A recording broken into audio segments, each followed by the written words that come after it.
فضیلۃ الشیخ صالح فوزان حفظ اللہ سے پوچھا گیا جہاد کی کیا شرائط ہیں اور کیا یہ آج کے اس دور میں پوری ہوتی ہیں؟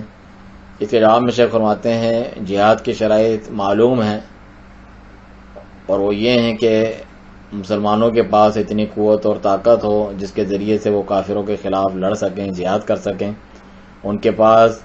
قوت ہو، ان کے پاس امکانیات ہوں جس کے ذریعے سے وہ کافروں کے خلاف قتال کر سکیں، یہ ضروری بات ہے۔ لیکن اگر ان کے پاس اس کا امکان نہیں، نہ ہی ان کے پاس اتنی قوت ہے،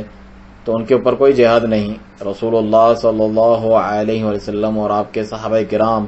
رضی اللہ عنہم مکہ میں تھے ہجرت سے پہلے،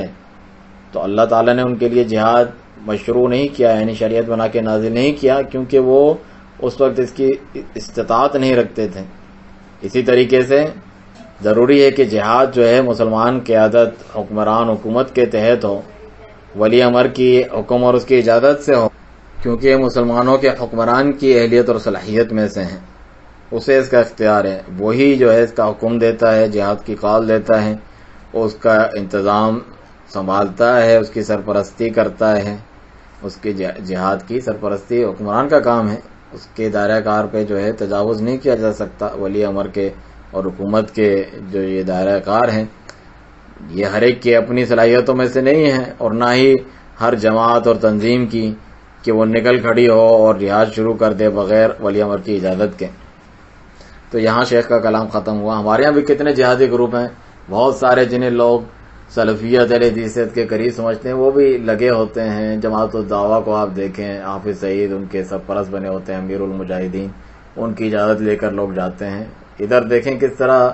یہ دوغلی پالیسی اپناتے ہیں، اپنی کتابوں میں بتاتے ہیں کہ حکمران کی کوئی شرط نہیں، اور مختلف ہیلے بہانے پیش کرتے ہیں۔ دوسری طرف اپنے امیر کی شرط جو ہے ضروری سمجھتے ہیں کہ اس کی اجازت سے کوئی جاتا ہے یا لانچ ہوتا ہے، تو پھر اس کا مطلب تم مانتے ہو کہ یہ شرط ہے اور اس کے بغیر ہو بھی نہیں سکتا ہے، لیکن تمہارا عقیدہ تکفیری قسم کا ہے کہ یہ حکمران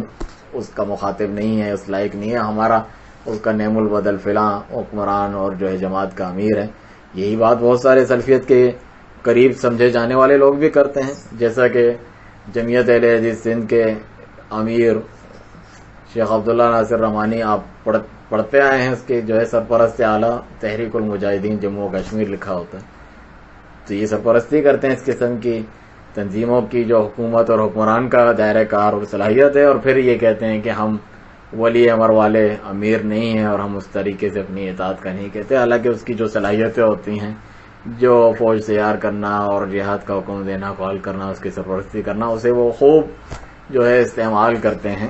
اللہ سبحانہ تعالیٰ مسلمانوں کو اس قسم کے داعیان اور جماعتوں کے شر سے محفوظ فرمائے۔